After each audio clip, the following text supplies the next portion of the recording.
Hello students, आप सब कैसे हैं। आशा करते हैं कि आप बहुत अच्छे होंगे। स्टूडेंट, इससे पहले कि हमने वीडियो में आपको प्रश्न 1 से लेके 5 तक के सभी प्रश्न हल कराए थे, राइट। अब यहाँ से हम क्वेश्चन नंबर 6 से लेके और 10 तक के प्रश्न इस वीडियो में हम कराएंगे, ठीक है। तो ये प्रश्न बहुत ही आसान है और मुझे लगता है कि आपको इनमें कोई कठिनाई नहीं होगी, है ना। तो आइए इनको हम यहाँ पर करते हैं। जैसे यहाँ पर दिया हमारे लिए प्रश्न नंबर 6 इस प्रकार से है। निम्नलिखित समीकरणों में एक्स वाई तथा जेड के मान ज्ञात कीजिए, ठीक है। तो यहाँ पर हमारे पास ये प्रश्न नंबर 6 के दो पार्ट हैं। अभी एक इसका मतलब इस प्रश्न के 3 पार्ट हैं, तो यहाँ पे 2 पार्ट हमने लिखे हैं, ठीक है। तो इसमें हम जो पहला पार्ट हल कराते हैं, तो पहले पार्ट है तो ये कुछ भी है नहीं, हो सकता है आपने कर लिया हो, है ना। यहाँ पर आपको दे रखा है कि ये एक्स वाई जेड के मान ज्ञात करना है हमें, और एक्स वाई जेड के मान आपके निकलेंगे, वो आपके तब निकल पाएंगे ये दोनों ऑब्जेक्ट बराबर है। और यहाँ आपको दिख रहा होगा कि दोनों ऑब्जेक्ट बराबर है। अगर ये ऑब्जेक्ट बराबर का चिन्ह लगा हुआ है तो बराबर है, इसका मतलब दोनों ऑब्जेक्ट समान क्रम के हैं। समान क्रम के हैं तो इनकी हम क्या कर सकते हैं, तुलना कर सकते हैं। तो हम क्या करें, ऑब्जेक्टों की तुलना करने पर, ऑब्जेक्टों की तुलना करने पर, तो सबसे पहले हम पहला प्रश्न हल करा रहे हैं स्टूडेंट, है ना। तो आप भी की हम क्या करेंगे, तुलना। तो देखिए यहाँ से यहाँ आपका इसका ये पहला अवयव, तो इसका पहला अवयव ये, तो कह सकते हो कि 4 बराबर वाई, या फिर कह सकते हो सर वाई बराबर 4। वाई का मान निकल के आ गया बड़ी आसानी से, ठीक है। दूसरी बात इसमें दे रखा है, देखिए जेड बराबर कितना है 3, तो यहाँ से जेड का मान 3 निकल के आ गया, कुछ नहीं है इसमें तो, ठीक है। अच्छा, फिर आपका एक्स बराबर 1, एक्स बराबर 1, सभी मान निकल के आ गए। तो आप कह सकते हो कि अतः यहां पर x बराबर कितना हुआ, देखिए आप क्रम से लिख सकते हैं, x बराबर 1, y बराबर कितना हुआ 4, और z बराबर कितना हुआ, ये है 3। तो इस तरीके से आपका ये आंसर आ गया स्टूडेंट, ठीक है। अब इसका हमारा दूसरा पार्ट ये है, ठीक है। दूसरे पार्ट के लिए हल करते हैं, दूसरा पार्ट के लिए हम हल करते हैं। दूसरे पार्ट में देखिए स्टूडेंट, यहां पर हमें दे रखा है कि x plus y equal to 6। देखिए ये दोनों ऑब्जेक्ट कैसे बराबर हैं, तो इसकी हम तुलना ऐसे कर दें, तो हम कह सकते हैं कि ऑब्जेक्टों की तुलना से, ऑब्जेक्टों की तुलना से, ठीक। जब ऑब्जेक्टों की आप तुलना करोगे तो उनके संगत अवयव क्या होंगे, बराबर होंगे। तो संगत अवयव इसका पहला, तो इसका भी पहला ये होगा, x प्लस 6y बराबर 6। तो हम कह सकते हैं स्टूडेंट यहां से क्या, कि x plus y equal to किसके बराबर होगा, ये होगा 6 के बराबर, और इसको हम नाम दे देते हैं समीकरण नंबर 1, ठीक है। दूसरा देखिए 5 plus z, 5 plus z equal to, देखिए 5 के ही होगा। तो यहां से देखिए ये तो 5 से 5 कट जाएगा, तो यहां से जेड का मान क्या आएगा, ये तो स्टूडेंट 0 आएगा, बस ये तो निकल आया। अब लड़ाई किस बात की रह जाएगी हमारी, देखिए यहाँ से एक्स वाई की अगर हम तुलना करेंगे, एक्स वाई बराबर 8 है, तो यहाँ से कितना निकाल दें हम, तो एक्स वाई इक्वल टू क्या हो गया, ये 8 हो गया, और इसको नाम दे लिया हमने समीकरण नंबर 2, ठीक है student. X y equal to 2, ये तो हम क्या करें, समीकरण 1 और 2 को हल कर लें, है ना। तो यहाँ से हम क्या करें, इसको प्रतिस्थापन विधि लगा सकते हैं यहाँ पर। तो देखिए यहाँ से y का मान निकाल लें, तो y कितना हो जाएगा, या यहाँ से निकालो समीकरण 1 और 2 से, या हम लिख सकते हैं समीकरण 1 व 2 से, ठीक है। देखिए स्टूडेंट यहां पर हम y का मान निकालेंगे, तो y का मान कितना हो जाएगा, 6 माइनस एक्स, तो वो है यहाँ रख दो, ठीक है। y का मान निकाल के हम इसमें रख दें, तो हो जाएगा x इंटू, यहाँ पर होगा तो ये हो जाएगा, यहाँ से y का मान निकालेंगे तो ये हो जाएगा 6 माइनस एक्स, और इक्वल टू में हो जाएगा 8, ठीक है। इसमें रख दिया हमने यहाँ। अब इसकी क्या करने अंदर मल्टीप्लाई, तो ये हो जाएगा 6x माइनस एक्स स्क्वायर, और इक्वल टू में कितना 8। इसके अब हम क्या करते हैं, गुणनखंड। तो आपको स्टूडेंट आते होंगे गुणनखंड करना, लेकिन गुणनखंड करने से पहले इसको सही से कर लें। इसको कर लें हम 6x माइनस के x square, this is equal to, ये 8 को ले आओ इधर, तो ये हो जाएगा माइनस का, और इधर क्या बच्चा 0, ठीक है।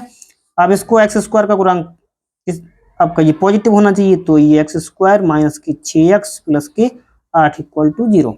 ठीक है स्टूडेंट, तो इसकी फैक्टर करेंगे तो ये तो बहुत आसान है, यहाँ से हो जाएगा फैक्टर एक्स स्क्वायर, इसको हम लिख सकते हैं 4x माइनस के 2x और प्लस के 8 इक्वल टू 0। तो गुणनखंड करके यहाँ बचेगा x माइनस 4 और इन दोनों में से लेंगे तो माइनस के 2, तो x माइनस के 4, इन दोनों में हमें क्या मिलेगा x माइनस 4, यहाँ से बचेगा x, यहाँ से माइनस के 2 इक्वल टू 0। दोनों गुणनखंड आपके 0 के बराबर हैं, तो या तो x माइनस 4 इक्वल टू 0, तो x बराबर 4। ठीक है, और एक होगा आपका x माइनस के 2 इक्वल टू 0, तो x बराबर होगा 2। तो x के कितने वैल्यू आ गए आपके 2।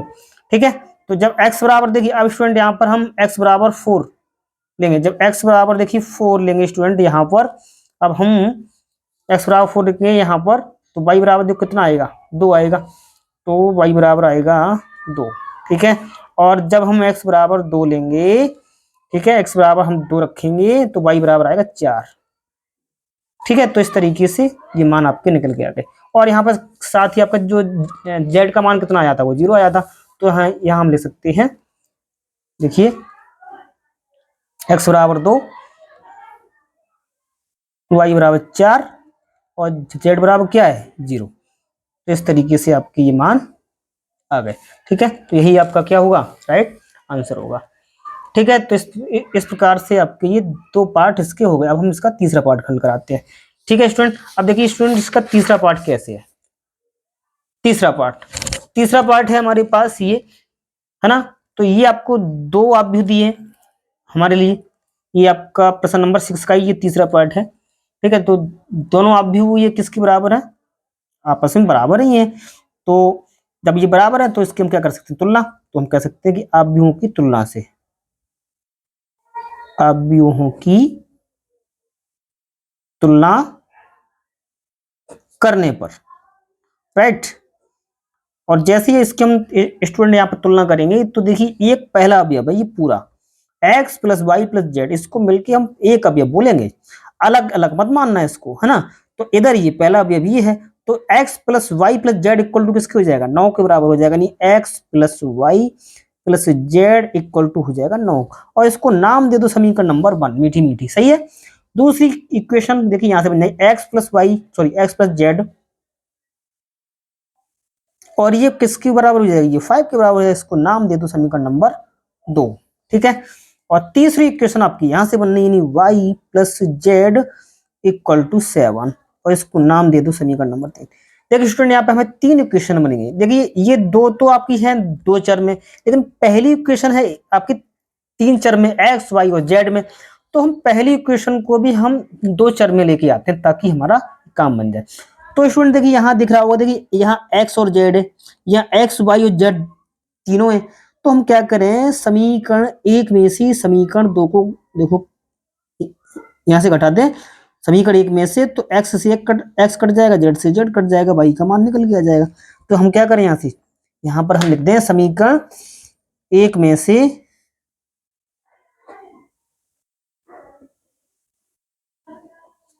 समीकरण 2 को घटाने पर, ये इतनी बात लिख दें समीकरण 2 को घटाने पर, राइट। और जैसे ही आप इसको घटाओगे तो स्टूडेंट देखिए 1 में से घटा रहे हैं 2 को, तो x plus y plus z घटा रहे हैं इसको, x plus z equal to इधर क्या हो जाएगा 9 माइनस की 5। ठीक है स्टूडेंट, तो ये कितना बचेगा स्टूडेंट, इसको आप हल कर लें, यहाँ से x plus y plus z minus x minus z, 9 में से 5 गया, कितना बचेगा 4 बचेगा भैया। ठीक है, तो x से x कटा, z से z कटा, y इक्वल टू कितना हो गया, y इक्वल टू 4 आ गया। ठीक है, तो y इक्वल टू 4 आ गया, तो समीकरण 3 से आ जाओ। ठीक है, तो समीकरण 3 में y का मान रखने पर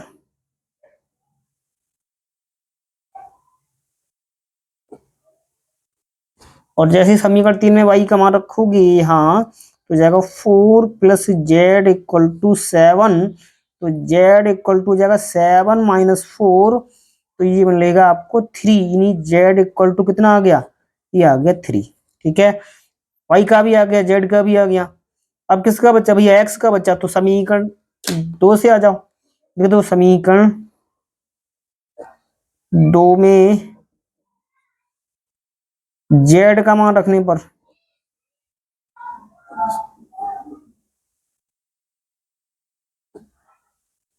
ठीक है ना स्टूडेंट।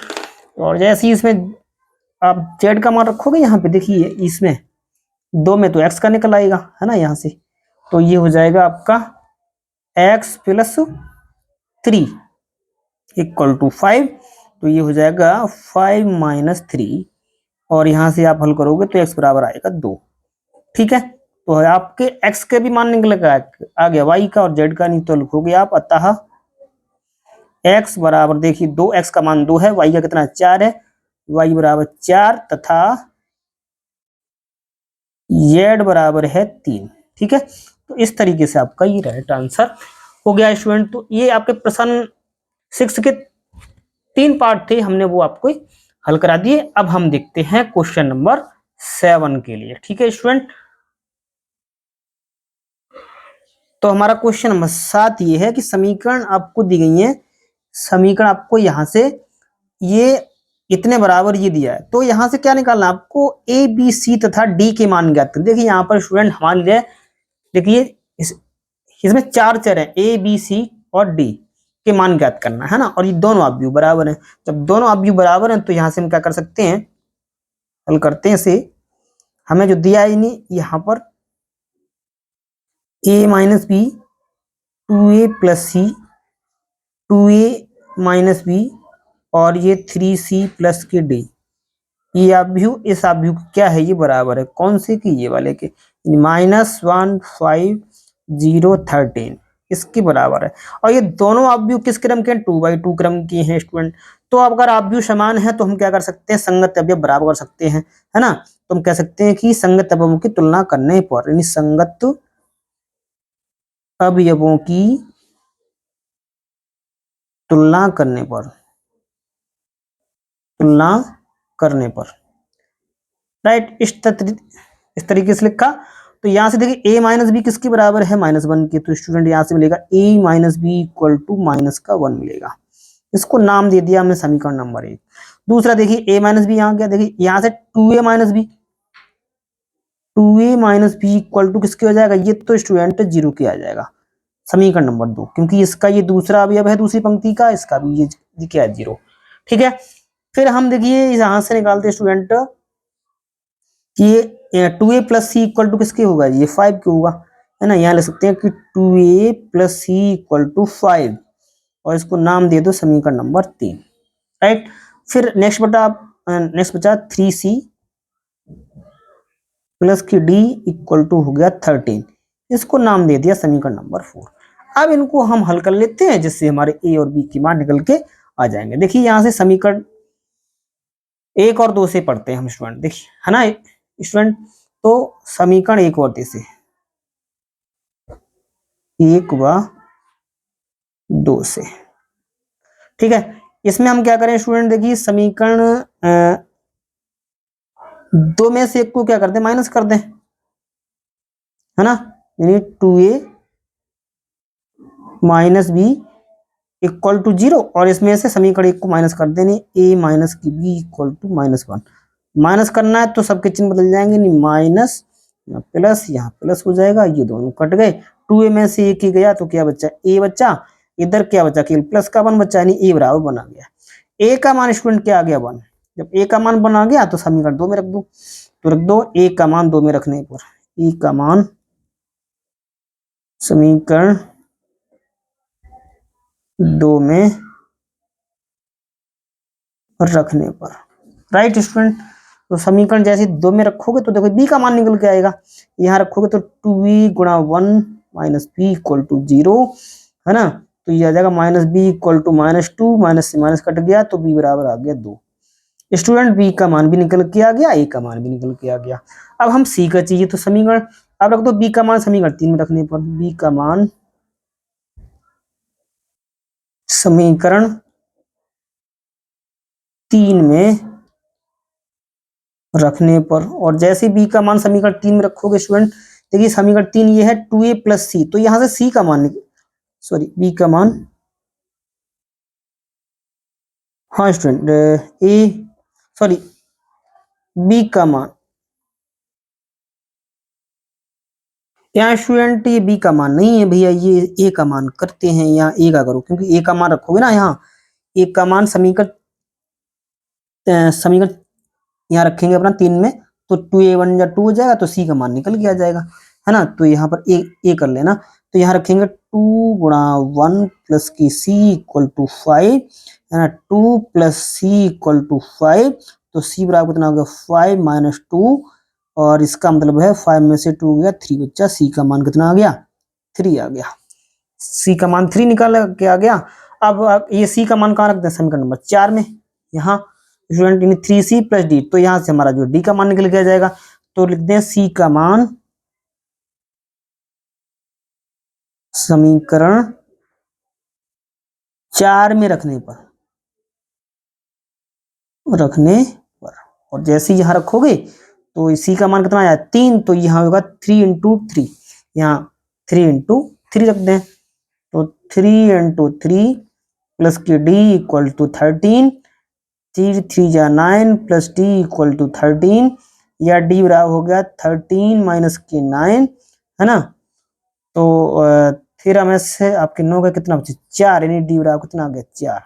तो स्टूडेंट हम कह सकते हैं कि अतः, देखिए सारे मान लिख दें, ए बराबर कितना आ गया, ए बराबर 1, ठीक है, बी बराबर कितना आ गया 2, और सी बराबर 3, और डी बराबर कितना आ गया 4। सारे मान इस तरीके से निकल के आ गए, और यही क्या हुआ हमारा राइट आंसर हुआ। तो इस तरीके से स्टूडेंट ये क्वेश्चन बहुत ही मीठा था, उसमें कुछ भी नहीं था, आप बड़े आसानी से इन्हें कर सकते थे।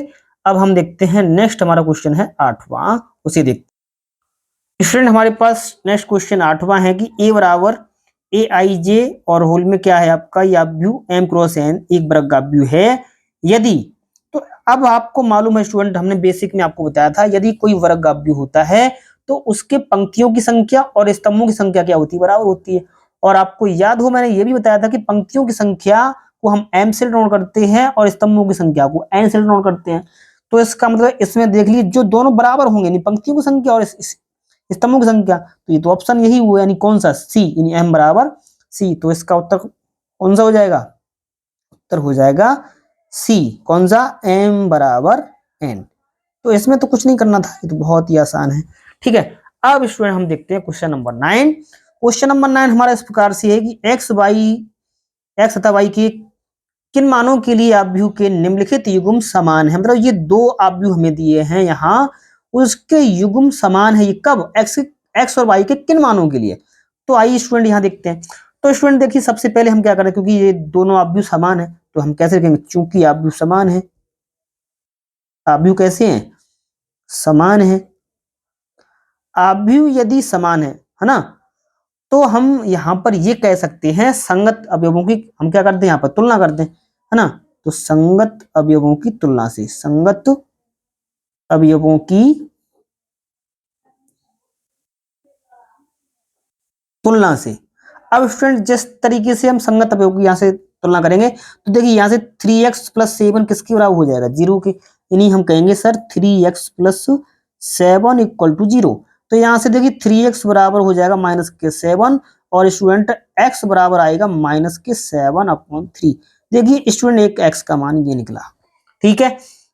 अच्छा अब स्टूडेंट दूसरा अगर यहां से करें, देखिए ये 2x माइनस 3, ये भी करते हैं हम कि 2 माइनस के 3x इक्वल टू, इसकी तुलना कैसे हो जाएगी 8 से, तो यहां से हम करें स्टूडेंट माइनस के 3x इक्वल टू हो जाएगा 8 माइनस के 2, और ये हो जाएगा माइनस की सॉरी ये बच्चा आपका 6, और ये माइनस के 3x, ठीक है।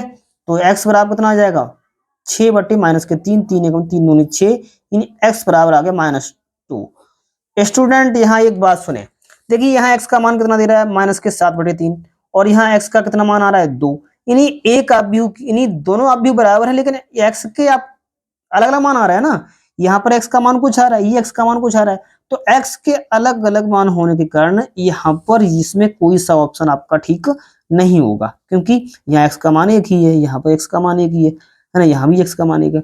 तो हम इसका मतलब है ये आप भी बराबर नहीं हो सकते, है ना, क्योंकि x के मान कितने हैं, अलग अलग है। तो राइट आंसर कौन सा हुआ इसमें, बी वाला होगा नहीं। इसका हम क्या लिखें, ज्ञात करना संभव नहीं है। तो यहाँ हम कुछ लिख दें यहाँ, क्योंकि यहाँ x के दो अलग अलग मान हैं, अलग अलग मान है, ठीक है। तो हम कैसे लिखेंगे, अतः अवयव समान नहीं हो सकते, नहीं हो सकते, ठीक है स्टूडेंट। तो इतनी बात तो आपको आसानी से लिख दी जाएगी, ठीक है। अब ये क्वेश्चन आपका हो गया, यानी इसका आंसर कौन सा हुआ, बी। अब हमारा नेक्स्ट क्वेश्चन है स्टूडेंट यहाँ पे 10वां। ये क्वेश्चन थोड़ा इसमें आप जो है समझे बहुत आसान है, ये भी कुछ भी नहीं है इसमें, ठीक है।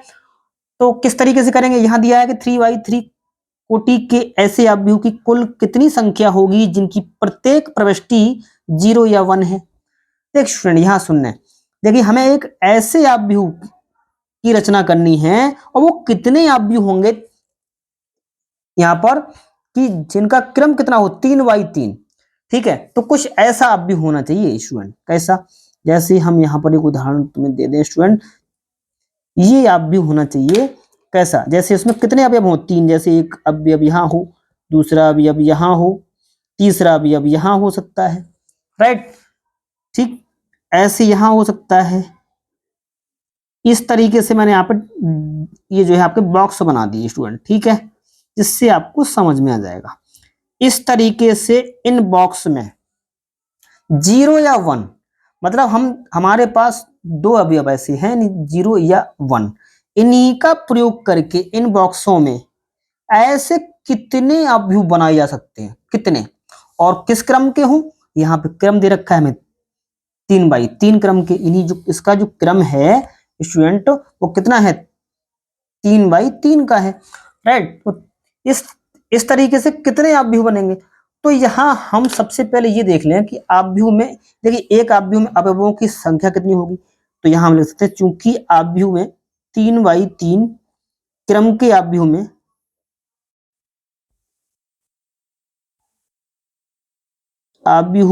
अवयवों की संख्या कितनी होगी, अवयवों की संख्या,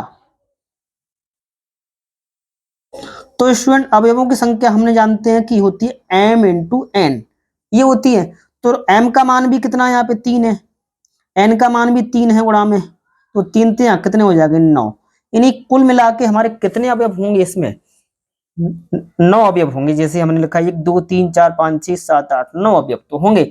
अब इन 9 अवयवों में 0 या 1 का प्रयोग करते हुए कितने अवयव बनेंगे ऐसे, है ना। या तो ये हमने एक ऐसा एक उदाहरण दे रखा है, इस तरीके का अवयव बनेगा, तो स्टूडेंट इसमें कितने अवयव बनेंगे, तो उनकी कितनी संख्या होगी, है ना। तो ये हमें निकालना, तो इसको स्टूडेंट हम आसान विधि से करते हैं। देखिए स्टूडेंट हमने क्लास 11 में क्रमचय संचय पढ़ा हुआ है, हमारे पास देखिए स्थान कितने हैं 9, ऐसे हम क्या बनाने, बॉक्स बनाने 9, ठीक है, 3 4 5 6 7 8 और कितने 9। अब स्टूडेंट देखिए वहां 11th क्लास में अपने लोगों ने पढ़ा था, आपने पढ़ा होगा कि हमारे पास कुछ स्थान है यहाँ पे 9, और उनमें स्थानों में कितने अंक हमें भरना है, 2, 0 या 1 भरना है। तो 0 या 1 भर के इन स्थानों को किस प्रकार से भर सकते हैं स्टूडेंट, यहाँ पर हमें ये तो ऐसा कहा नहीं गया है कि 0 या 1 मतलब आपका पहला अंक होगा या दूसरा होगा तीसरा, ऐसा कुछ भी नहीं कहा है, कोई हमें यहाँ बाउंडेशन नहीं है। तो हम इन अंकों की रिपीटेशन भी कर सकते हैं, मतलब अंकों को आवर्त रूप से भी हम लिख सकते हैं, मतलब अंकों की पुनरावृत्ति भी कर सकते हैं, ठीक है स्टूडेंट। जैसे हमारे पास यहाँ पर 0 या 1 स्थान, जैसे ये 1 है, तो 0 या 1 2 अंक है, तो ये स्थान भरने के लिए कितने तरीके हो जाएंगे, हमारे पास 2 तरीके होंगे, तो इसको भी 2 तरीके से ले सकते हैं, ठीक है। ऐसे ही क्योंकि यहाँ पर अगर हमें या तो 0 आ सकता है या 1 भी आ सकता है, तो जो अगला स्थान है दूसरा, इस पर भी ये दोनों अंक आ सकते हैं क्योंकि अंकों की पुनरावृत्ति है, तो यहाँ पे 0 भी होगा या 1 होगा, अंक हमारे पास 2 हैं। ऐसे तीसरे स्थान भरने के लिए 2 तरीके, ऐसे ही आपके चौथे स्थान के लिए 2 तरीके, ऐसे 5 के लिए भी 2 तरीके, 6 के लिए भी 2 तरीके, 7 के लिए भी 2 तरीके, ऐसे सब के लिए, यानी सब के लिए कितने हो जाएंगे, यहाँ तक कितने हमारी 9 है, 1 2 3 4 5 6 7 8 9। ठीक है स्टूडेंट, तो हम क्या करें, तो कुल, तो इनकी कितनी ऐसे आपके जो तरीके बनेंगे, है ना, तो कुल तरीके यहां से, या इनको कह सकते हो कुल अवयव, है ना, 1 2 3 4 5 6 7 8 9, यानी देखिए इनमें सब में क्या हो जाएगी, इनटू, यानी 2 इंटू 2, यानी कि सबकी मल्टीप्लाई कर लें, कितनी बार, 9 बार। ठीक है स्टूडेंट, 1 2 3 4 5 6 7 8 9, अब ये कितना हो जाएगा, ये हो जाएगा 2 की पावर 9। ठीक है स्टूडेंट, और हम जानते हैं कि 2 की पावर जो 9 होता है स्टूडेंट, वो होता है 512। तो इस तरीके से हमारे कितने तरीके हो जाएंगे इसमें, 512। तो ऑप्शन हमारा कौन सा हुआ, डी वाला ऑप्शन करेक्ट होगा। तो स्टूडेंट ये एक्सरसाइज आपकी बहुत ही आसान विधि से हमने कंप्लीट करा दी, तो आप इसको वीडियो को बहुत ही अच्छी तरीके से देखें, और सारे क्वेश्चन जो हैं 1-2 नंबर के ऐसे हैं इसमें, जिसे आप अच्छे से करें। फिर हम नेक्स्ट वीडियो में आपको हल कराएंगे, प्रश्नावली अगली है, 3.2 हल कराएंगे। ठीक है, तो मिलते हैं अगली वीडियो में, तब तक के लिए नमस्कार स्टूडेंट्स।